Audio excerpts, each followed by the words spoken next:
আপনি যদি মানুষ হয়ে থাকেন তাহলে এই ভিডিওটা আপনি দেখবেন এবং শেয়ার করবেন, সবাইকে দেখার সুযোগ করবেন। একটা মানুষ কতগুলো মানুষকে খুন করতেছে দেখেন, শুধু রক্তের জন্য, চারদিকে রক্ত আর রক্ত। দেখেন শুধু একটা মানুষ কতগুলো মানুষকে হত্যা করতেছে। পৃথিবীতে মানুষ এত নিষ্ঠুর হয়ে যাচ্ছে দিন দিন। সবাই এই ভিডিওটা না দেখলে বুঝতেই পারবেন না, পুরো ভিডিওটা দেখেন তাহলে বুঝতে পারবেন এবং কমেন্ট করে তাদের মতামত জানাবেন প্লিজ।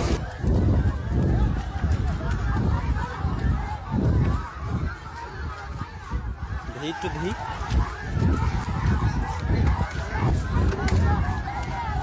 দেই একটু ভিডিও করতেছি দেই।